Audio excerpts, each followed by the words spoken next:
मारुति से महाराज केसरी पूछते हैं, पुत्र मारुति, ये क्या विचित्र क्रीड़ा है? आप यहां महल में पहले से उपस्थित हो अथवा बाग से सारे आम खाने की बात भी स्वीकार कर रहे हो।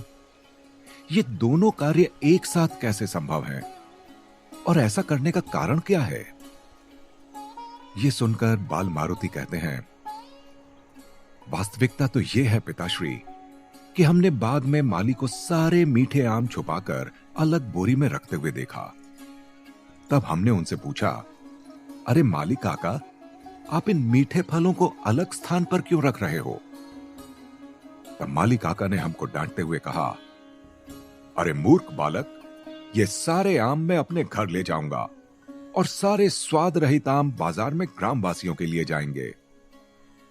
इस पर मारुति कहते हैं कि अरे माली काका, परंतु ये तो सभी ग्रामवासियों के साथ छल हुआ ना।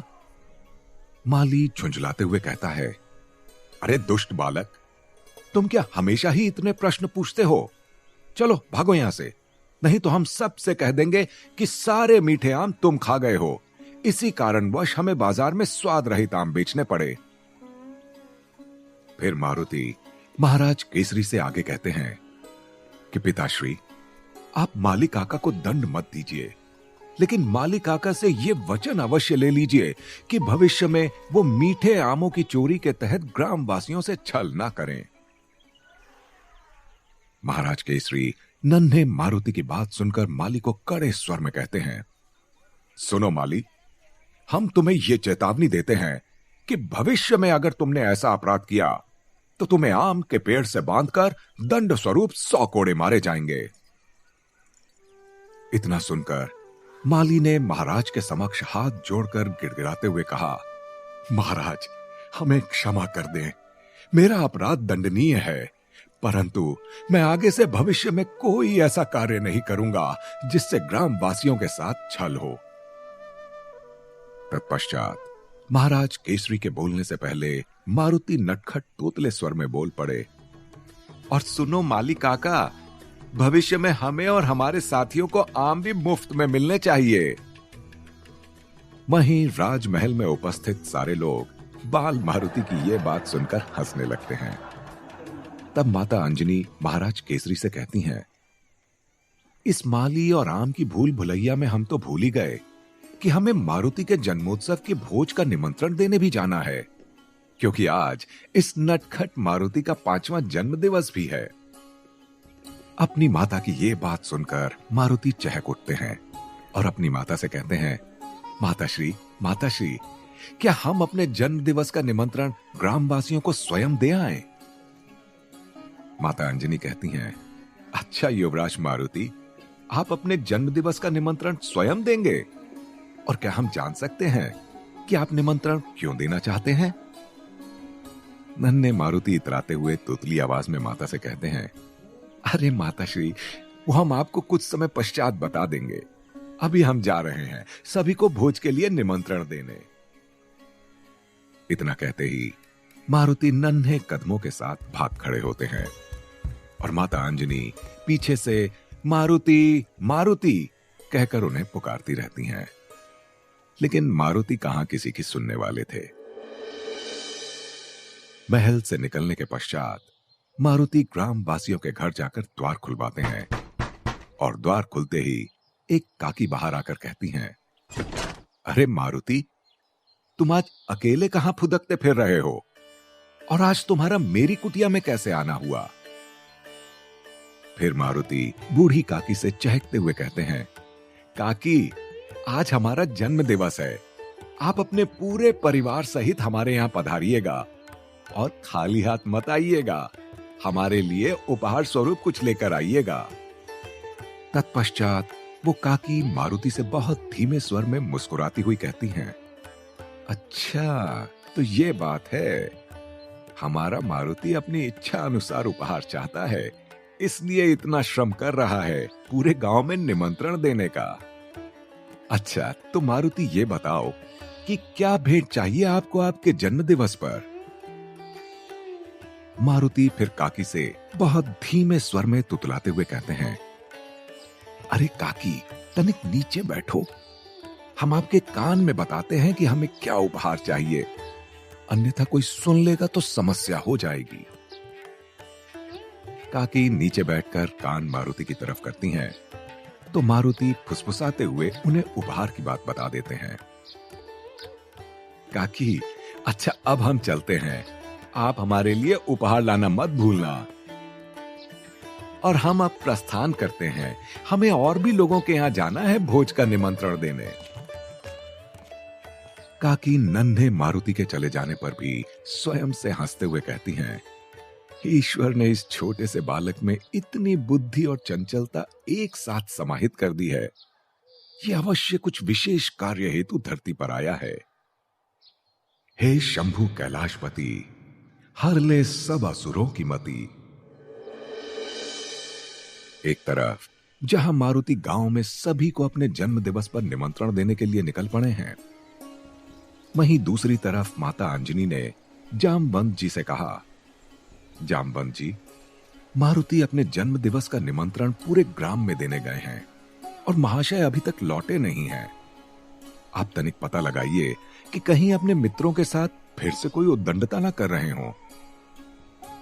जामवंत माता अंजनी से हंसते हुए कहते हैं, माता आप चिंतित ना हो, मारुति नटखट अवश्य हैं, किंतु उनकी हर उद्दंडता में किसी न किसी के कल्याण का उद्देश्य ही छिपा होता है। मैं अभी जाकर मारुति को खोज कर लाता हूं। इतना कहकर जामवंत जी मारुति को ढूंढते हुए आगे बढ़ने लगते हैं और एक जगह पर आकर वो ठहर जाते हैं, क्योंकि वहां से कुछ दूरी पर एक विचित्र दृश्य नजर आ रहा होता है, जिसके साक्षी वहां स्थित गांव वाले हैं। और ये दृश्य जामवंत जी को भी दुविधा में डाल देता है। तो क्या था ये अचंभित करने वाला दृश्य? कहीं कोई विपत्ति तो नहीं? वहीं बाग के रास्ते से होकर जब मारुति महल की ओर जा रहे होते हैं, तब मारुति एक जगह पर आकर ठिठक कर खड़े हो जाते हैं, क्योंकि वहां के निकटवर्ती सभी ग्रामवासी मदद की गुहार लगाते हुए भागते जा रहे हैं। रक्षा करो, रक्षा करो! ग्रामवासियों के बीच ये भीषण भगदड़ मचा हुआ देखकर बाल मारुति शीघ्रता से आगे बढ़ने लगते हैं। तब वे देखते हैं कि वहां ग्रामवासियों के साथ साथ पशु प्राणी भी भागते जा रहे हैं। बाल मारुति कुछ लोगों को रोककर इस भगदड़ का कारण भी पूछते हैं। काका, काकी, आप सब लोग इस तरह से क्यों भाग रहे हैं? ऐसी कौन सी विपत्ति है? मगर बाल मारुति के प्रश्न का कोई भी कुछ उत्तर नहीं देता और वे सभी लोग भागते ही चले जाते हैं। हमें अब स्वयं ही इस दुविधा का उत्तर जानना होगा। इतना कहकर बाल मारुति ग्रामवासियों के भगदड़ के उल्टी दिशा की ओर आगे बढ़ने लग जाते हैं। वहीं उस ग्राम के निकट पहुंचकर बाल मारुति को उनके प्रश्न का उत्तर स्वयं ही मिल जाता है, क्योंकि वहां ग्राम के ठीक बीचों बीच एक स्थान जहां एक तबेला है, वहां अब भी एक भगदड़ मची हुई है और कुछ साहसी गांव वाले अब भी उस क्षेत्र को घेर कर खड़े हैं और शोर कर रहे हैं। कोई रक्षा करो, कोई रक्षा करो हमारी गौ माता की। गाय और कुछ गाय के बछड़ों से घिरा वो तबेला इस समय शोर और कोलाहल का केंद्र बना हुआ है। कोई तो रक्षा करो हमारी गौ माता की। तभी बाल मारुति ने देखा कि एक 1.5 गज का विषैला सांप उस तबेले में अपना फन फैलाए फुफकार रहा है और ये सांप देखने पर ही अति विषधर ज्ञात हो रहा होता है। यह दृश्य देखकर बाल मारुति विस्मय करने की जगह एक मृदु मुस्कान से भर जाते हैं। तो यह समस्या है, परंतु इसका निदान केवल हमारे पास है। इतना कहकर बाल मारुति स्वयं ही उस तबेले के अंदर प्रविष्ट होने लगते हैं। वहीं वो विषैला सांप लगातार अपनी जिह्वा बाहर निकालकर फुंकार रहा होता है और उसकी इस गतिविधि के कारण उस ग्वाले की सांसें तक अवरुद्ध होने लगती हैं। नहीं बालक, आगे मत जाओ। ये सांप तुम्हें कोई क्षति पहुंचा सकता है। रुक जाओ, आगे मत बढ़ो, एक वृद्ध ग्वाले ने भयभीत स्वर में कहा। परंतु बाल मारुति भय से भयभीत होने वाले थोड़े ही ना हैं। और ये क्या, जैसे ही बाल मारुति उस विषधर सांप के करीब बढ़ते हैं, वो विषैला सांप और अत्यधिक फन फैलाए एक प्रकार से उनके ऊपर धावा बोल देता है। बाल मारुति भी इस धावे के लिए पहले से तैयार थे और अगले ही क्षण उन्होंने उस विषधर सांप को उसकी पूंछ से पकड़कर जोर से धरा पर पटक दिया।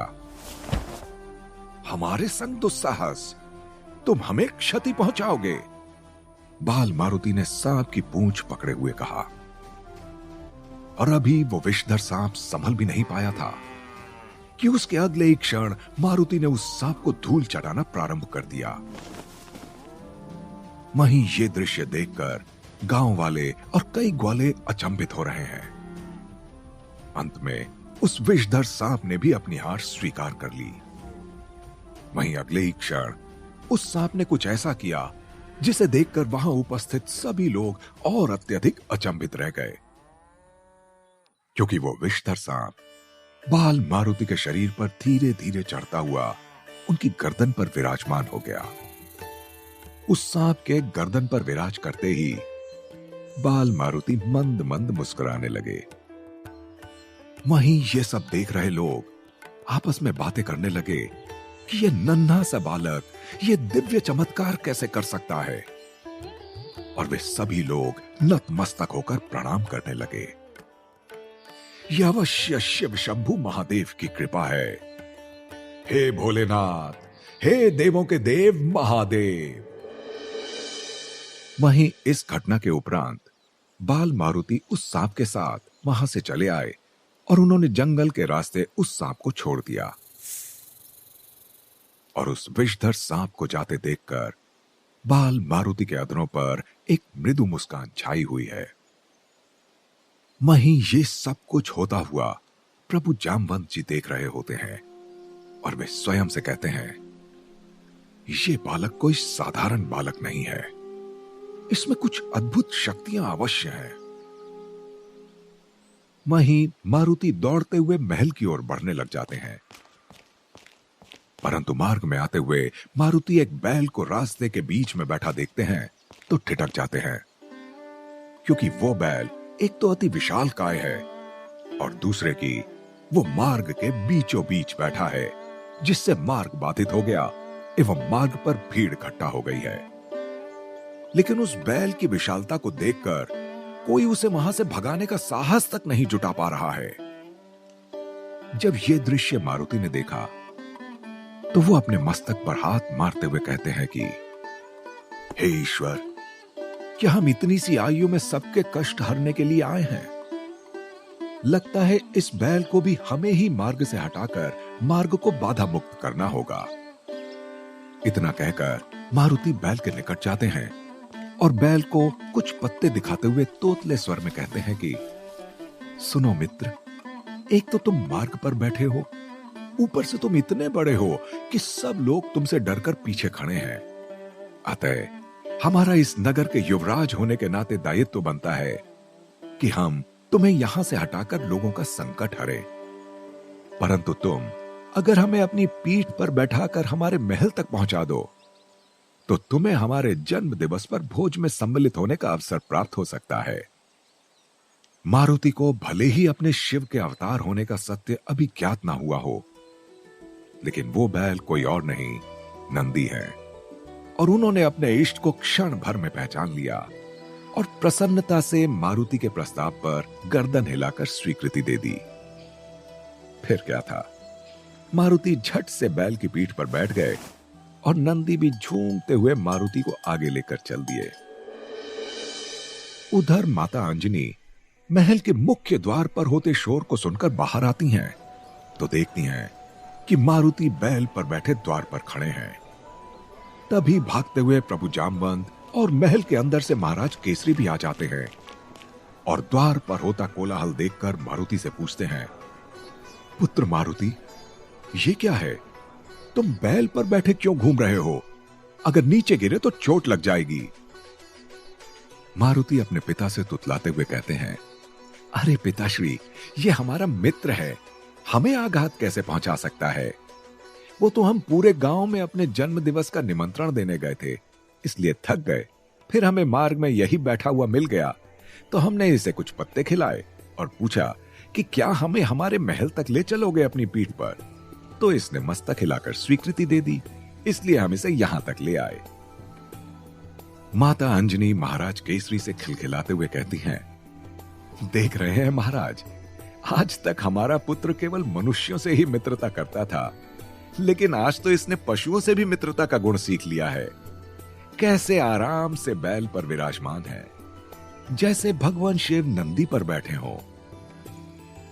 सब लोग नन्हे मारुति की चंचलता देखकर प्रसन्न हो रहे हैं, परंतु प्रभु जामवंत जानते हैं कि नन्हे मारुति एक विषधर सांप को परास्त करके आ रहे हैं, और ये मारुति कोई साधारण बालक नहीं है, और ना ही इनका जन्म साधारण मनुष्य की तरह जीवन व्यतीत करने के लिए हुआ है।